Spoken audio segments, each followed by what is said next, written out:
और पटना में कार्य करता हूँ। साथियों, जैसा कि आप जान रहे हैं कि आज 9 अगस्त है और विश्व आदिवासी दिवस भी है। उसके उपलक्ष्य पे हम लोग का डेट का निर्णय किया गया था।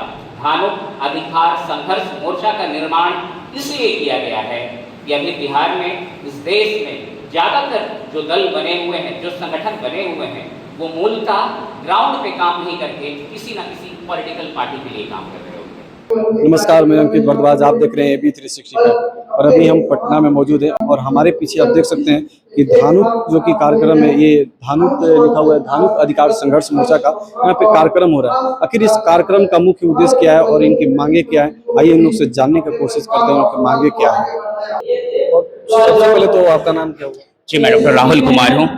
आप इस जो आंदोलन है धानुक अधिकार संघर्ष मोर्चा का, इससे आंदोलन का मुख्य क्या कारण? देखिए, पहली बात बता देना चाहते हैं, ये धानुक अधिकार संघर्ष मोर्चा की आज विधिवत घोषणा है। आप देख रहे होंगे भारत में, खास करके बिहार में, धानुक समाज के जितने भी संगठन बने हुए हैं वो अनरजिस्टर्ड हैं और कुछ है भी वो ग्राउंड पे काम नहीं कर रहे हैं। अब तक जो भी ऑर्गेनाइजेशन है वो किसी न किसी पॉलिटिशियन के लिए काम कर रहे हैं। अब तक कोई भी ऑर्गेनाइजेशन किसी न पॉलिटिकल पार्टीज के लिए कार्य कर रहे हैं। जो जमीनी स्थिति होनी चाहिए कि जो जमीन पे धानुक समाज की स्थिति को कैसे सुधारी जा सके, हमारी संस्कृति कैसे लाई जा सके, इसके लिए धानुक अधिकार संघर्ष मोर्चा का स्थापना की गई है। अब सवाल है कि इसकी स्थापना क्यों गई है?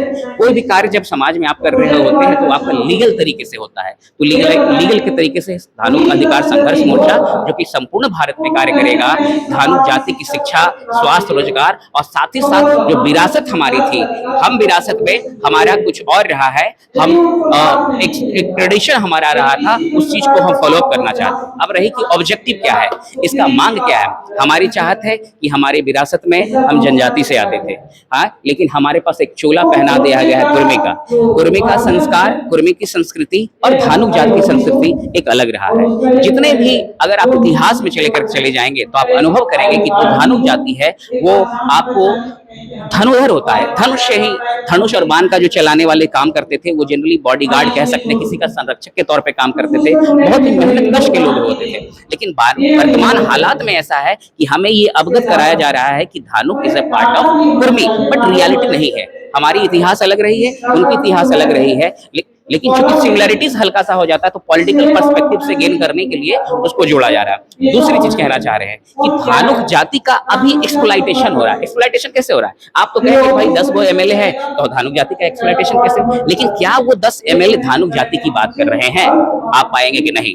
धानुक जाति में क्या हो रहे हैं, कुछ दल के कहिएगा कि कुछ मतलब लोग हैं, ऐसी बात हम नहीं कह रहे हैं कि कुछ लोग हैं संगठन चला रहे हैं, लेकिन किसी सेलेक्टिव पर्सन के लिए चला रहे हैं। लेकिन आम जनता को क्या मिलता है? आम जनमानस को कुछ नहीं मिलता है। तो जहां पर भी जमीनी हालात जो है, अब ग्राउंड रियलिटी जो है, आपको सुधारा जाएगा। आप पाएंगे कि धानुक जाति में 80% लोग जो है खाने कमाने वर्ग से लोग हैं, 5% किसी लोग आगे बढ़ के चल गए हैं, जो थोड़े से आगे बढ़े हैं। अभी शिक्षा के आधार सुधारा जा रहा है, लेकिन अभी भी वो सशक्त नहीं है, वो जागरूक नहीं है। जागरूक नहीं होने के कारण अपने आप को कुर्मी बताते हैं। अब सवाल है कि कुर्मी क्यों बताते हैं? क्योंकि वो जान रहे होते हैं कि अभी वर्तमान समय में किसी भी लोग का इज्जत और सरोकार तब होती है उसकी आर्थिक और सामाजिक स्थिति सही हो। चूंकि धानुक जाति की आर्थिक स्थिति भी सही नहीं है, सामाजिक स्थिति भी सही नहीं है, इसलिए लोग अपने आप को कुर्मी कहना पसंद करते हैं। और बहुत लोग को झिझक लगते हैं, उस झिझक को हम खत्म करने आए हैं। आप गर्व से कहिए कि हम धानुक हैं, हमारी जो विरासत है हम उसको लेने आए हैं, हमारी जो संस्कृति है,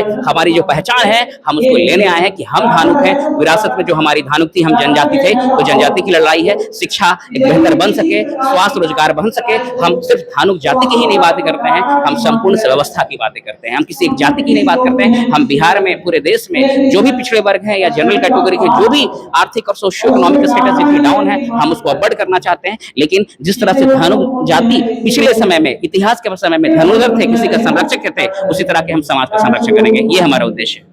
धानुक समाज आज भी किस अधिकार से सबसे ज्यादा वंचित है? देखिए, धानुक जो अभी है, आप जब ग्राउंड पे जाएंगे तो पिक्चर आप देखेंगे तो कुछ और है, लेकिन ग्राउंड पे जाएंगे तो कुछ और है। अभी भी एजुकेशन के मामला में आप जाएंगे तो धानुक में पाएंगे कि मोस्ट 60% से ज्यादा लोग 12th पास, ग्रेजुएशन पास नहीं हो रहे हैं। 10th पास नहीं हो रहे हैं। आखिर ये क्यों? तो सबसे कोई भी समाज की जो नींव रखी जाती है वो शिक्षा है। तो सरकार की तरफ से प्रोग्राम्स चल रही है, सरकार की तरफ से इनिशिएटिव चल रही है, आपको एजुकेशन का चल रहा है, राज्य स्तरीय है, केंद्र स्तरीय है, लेकिन जो जमीनी हालात है कुछ और है। तो शिक्षा से कहीं ना कहीं वो दूर है।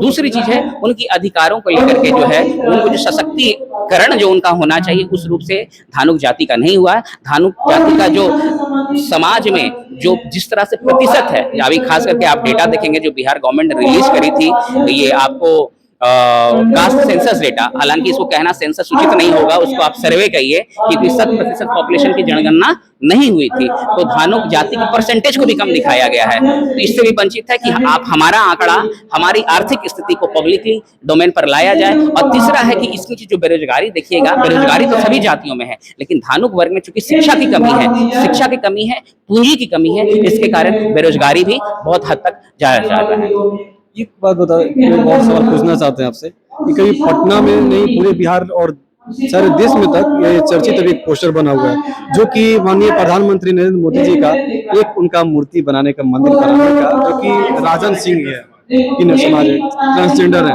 वो बनाने का उद्देश्य है। देखिए, दो बात इसमें होती है। एक होती है कि आपकी व्यक्तिगत सोच क्या है, और दूसरी होती है कि आप जो हो रहा है। अभी जिस तरह देख रहे हो कि किन्नर समाज में नरेंद्र मोदी जी को भगवान कह रहे हैं, आखिर ये समझना होगा कि आखिर वो क्यों कह रहे हैं। तो आप अनुभव कीजिएगा कि ट्रांसजेंडर प्रोटेक्शन एक्ट लाई गई है 2019 में, ये बात सत्य है। स्वाभाविक सी बात से कि अगर कोई कम्युनिटी होते हैं, अगर कोई समाज के लोग होते हैं, अगर कोई व्यक्तिगत लोग ही होते हैं, उनको कोई अधिकार दिया जाता है, तो स्वाभाविक सी बात अंदर से वो गर्व महसूस करते हैं, और जो व्यक्ति देते हैं उनके खुशी सुपीरियर से लेकर के अपने आप को प्रस्तुत करते हैं। लेकिन चूंकि हम वैज्ञानिक समाजवाद की बात करते हैं, वैज्ञानिक समाज बनाने की बात करते हैं, तो हम समझते हैं कि नैतिकता के अनुसार चूंकि वो जीवित आत्मा है ना, तो किसी भी आदमी का मूर्ति नहीं बना जा सकता कि वो जीवित होंगे। तो उनकी है, स्वाभाविक सी बात है कि उनकी खुशी होनी चाहिए, क्योंकि नरेंद्र मोदी जी का अप्रिसिएशन होनी चाहिए, पीएम हमारे हैं, उनकी अप्रिसिएशन होनी चाहिए। और जहां तक उनकी अपनी पर्सनल है तो उनकी अपनी राइट है, लोकतांत्रिक प्रक्रिया है, वो अपनी व्यक्त कर सकते हैं। लेकिन जहां तक मेरी व्यक्तिगत सोच है कि किसी व्यक्ति अगर कोई जीवित है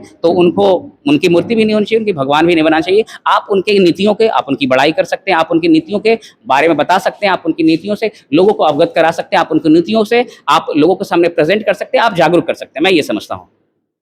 चलिए, बहुत बहुत धन्यवाद आपका। बिहार सरकार और केंद्र सरकार से आपकी मुख्य मांगे क्या है?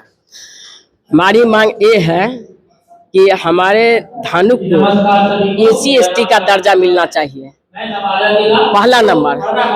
दूसरा नंबर, जो हमारे रामफल जी का और रेणु नाथ फंडेसर जी जो है, उनको हमको भारत रत्न मिलना चाहिए, और रामफल मंडल जी का भारत रत्न मिलना चाहिए। उनको मैंने हर जिला में उनको चौक चौराहे पे एक स्टेचू लगना चाहिए, हर जिला में छात्रावास होना चाहिए, रामफल मंडल जी का नाम से छात्रावास होना चाहिए। और हमारे आर्थिक जितने हमारी भागीदारी है उतनी हमको हिस्सेदारी मिलना चाहिए, राजनीतिक में, आर्थिक में, सामाजिक में और शैक्षणिक में। माने हर जाति से हमको जाति को कम करके जनगणना में कम करके दिखाया गया है, जबकि हम 12% है, 12% से अब 14% हो गए हैं, लेकिन हमको जनगणना में कम आबादी दिखाया गया है। ये इसके दुख के साथ आज कहना पड़ रहा है कि ऐसा धोखाधड़ी नहीं होना चाहिए। हम लोग को साथ बहुत छेड़छाड़ हो रहा है, बहुत धोखाधड़ी हो रहा है। आपका नाम क्या है? मेरा नाम रामदास राय धानुक अधिकार संघर्ष मोर्चा के संस्थापक हम हैं, और आज आप लोग इस कार्यक्रम में आए, इसलिए आपका बधाई है, अभिनंदन है, जो हमारे समाज की आवाज़ को अपने चैनल के माध्यम से सरकार तक पहुंचाने का काम करें। धानुक अधिकार संघर्ष मोर्चा संगठन का निर्माण करने का मुख्य उद्देश्य है जो भारत के सभी राज्य में धानुक समाज SC/ST में शामिल है, और बिहार, बंगाल और झारखंड, ये 3 राज्य में धानुक समाज को OBC में केंद्र में रखा गया और राज्य में अति पिछड़ा में रखा गया। तो हमारी मुख्य मांग इस संगठन का है, धानुक अधिकार संघर्ष मोर्चा का, जो धानुक समाज को बिहार, बंगाल, झारखंड में अनुसूचित जनजाति में शामिल करें, क्योंकि हमारा प्रमाणित DNA है, 60% हम आदिवासी हैं, और हमारा ये रेफरेंस जो है बाद किताब में है। ऐसा नहीं है कि हम मौखिक कह रहे हैं हमको आदिवासी बनाओ। हमारा आदिवासी 60% DNA है, और अंग्रेजों का जितने भी डॉक्यूमेंट्स हुआ, जाति जनगणना 1901 से लेकर के 31 तक में सभी जगह हमें आदिवासी ही कहा गया, क्योंकि ये एक धानुक लड़ाकू कौन है। इसका मुख्य पेशा था लड़ाई करने का, सेना का काम, अग्नि पंक्ति में लड़ाई लड़ने का। लेकिन बिहार में हमारे समाज से लीडर भी हुए, लेकिन इस समाज को अभी तक अधिकार नहीं मिला। जो भी लीडर बन के गए हैं सिर्फ सत्ता के लोभी हैं, समाज से उनको मतलब नहीं, समाज की वोट से मतलब है। लेकिन संगठन जितने भी बन रहा है, सभी संगठन का उद्देश्य है सिर्फ राजनीतिक लाभ लेना, विधायक सांसद बनना। लेकिन ये संगठन जो है ये अपने समाज को अधिकार दिलाने के लिए खड़ा किया गया है, इसीलिए इसका नाम धानुक अधिकार संघर्ष मोर्चा रखा गया है। और इस मोर्चा का मुख्य उद्देश्य है अपने महापुरुषों को याद करना, इतिहास को बताना, समाज में जाकर के, गांव में जाकर के। और शहीद रामफल मंडल जी के साथ 1942 की आजादी की क्रांति में शहीद रामफल मंडल जी के साथ इस बिहार की धरती से धानुक समाज के 46 सपूतों ने अपनी बलिदान दिया। लेकिन किसी को आज तक सम्मान नहीं मिला है, ना उनको शहीद का दर्जा मिला है, ना किसी सिलेबस में हमारे पुरुषों को याद किया गया है। तो हमारा मांग है जो हमारे समाज को सिलेबस में जोड़ा जाए, शहीद रामफल मंडल जी का जीवनी पढ़ाया जाए। सबसे पहले तो आपका नाम क्या हुआ? रमेश कुमार मंडल। इस कार्यक्रम का उद्देश्य क्या है? इस कार्यक्रम का उद्देश्य है कि हम लोग को पूरे भारत लेवल पर अपना जो धानुक जाति है उनको अपने संघर्ष में कर अपने जात को ये बताना है कि हम लोग की जितनी आबादी है उतने पूरे हिस्सेदारी हम लोग को मिलनी चाहिए, जो आज हम लोग हर अन्य क्षेत्र में हम लोग को नहीं मिल पा रही है। धानुक समाज आज भी किस अधिकार से वंचित है? धानुक समाज हर मतलब हर जगह हर स्थिति में वंचित है। आज जो उसको अधिकार मिलना चाहिए उसको नहीं मिलके उनके उपजाति को मिल रहा है। तो सरकार से आखिर मांगी क्या है? सरकार से मांगे हैं कि हम लोग को हर जिला में, हम लोग की बहुत सारी आबादी है, तो सरकार को चाहिए कि कम से कम हम लोगों को एक आरक्षण के तहत उस कोटा में हम लोग को रखा जाए। आज हम लोग को बता रहे हैं कि SC ST में आते थे ततमा जाति, आज उसको हटा के अत्यंत पिछड़ा में ला दिया। तो हमारा ही आरक्षण में सेंधमारी हुई, और जहाँ तेली समाज पिछड़ा समाज में थे आज उनको अत्यंत पिछड़ा में ला दिया। तो हमारे ही सीट को वो कमजोर कर रही है सरकार। सबसे पहले तो आपका नाम क्या हुआ सर? कलानंद मंडल। इस कार्यक्रम को रखने का मुख्य उद्देश्य क्या है? इस कार्यक्रम को रखने का मुख्य उद्देश्य क्या है? एक तरफ उत्थान, दूसरी तरफ पतन, इस जाति का शीर्षक है। इसमें खुद विचार हो रहा है कितना उत्थान कितना पतन। आज के डेट में 77 वर्ष बीत गया, संविधान बना बाबा साहब, क्या हुआ? हकीकत और सच्चाई क्या है? लंगड़ा घोड़ा पर व्यापार नहीं होता है। हम बोलेंगे, सब दिल कीजिएगा। धानुक समाज को आखिर अति पिछड़ा जो जाति के लोग को कुछ लाभ मिलता है, सरकारी लाभ मिलता है कि नहीं मिलता है? देखिए, अगर बिहार गवर्नमेंट की बात करिएगा तो धानुक की जाति नहीं, धानुक पहले बात की अति पिछड़ा समाज में आता है। अन्य राज्यों में चले जाइएगा तो ये दलित वर्ग में आता है। कुछ जगह इसको शेड्यूल ट्राइब को लेकर के भी मांग चल रही है, क्योंकि इनका जो विरासत है वही रहा है। और हमारी भी मांग है कि शेड्यूल ट्राइब में इसको रखा जाए। इसलिए नहीं रखा जाए कि आपको रिजर्वेशन मिलेगी, बल्कि इसलिए रखा जाए कि जो हमारी संस्कृति इसको लौट के खेले। अब हम कहते हैं कि जो हमारी डिमांड है कि अति पिछड़ा के अलावा जो पिछड़ा वर्ग होते हैं, हम उनकी भी बात कर रहे हैं, हम सबकी बात करें, हम संपूर्ण समाज की बात करें। अभी रिसेंट में एक घटना आपको बताना चाहेंगे कि बिहार सरकार की तरफ से प्राक परीक्षा प्रशिक्षण केंद्र चलता है, उसमें पिछड़ा वर्ग को, अति पिछड़ा वर्ग को, सबको फ्री में जो सिविल सर्विसेज की तैयारियां होती वो फ्री में कराई जाती है। वो हर जिला में ये नियम बने हुए हैं, दलित के लिए भी है और पिछड़ा अति पिछड़ा के लिए भी है। लेकिन आप देखेंगे कि ये मार्च से ठप पड़ा है। तो हम गवर्नमेंट से ये अपील करना चाहते हैं, मांग करना चाहते हैं कि ये जो ठप पड़ा है, जो आप शुरुआत में नीतीश जी के समय में, जब नीतीश जी मुख्यमंत्री थे, उन्होंने लॉन्च किया था कि हमारे बच्चे पढ़े, हमारे बच्चे आगे बढ़े, सिविल सर्वेंट बने, बीपीएससी यूपीएससी की तैयारी हो, तो वो सारे जिला में ठप पड़ी है। मार्च से लेकर के अभी समय आपको बहुत ज्यादा हो गए, तो उसको शुरुआत की जानी चाहिए।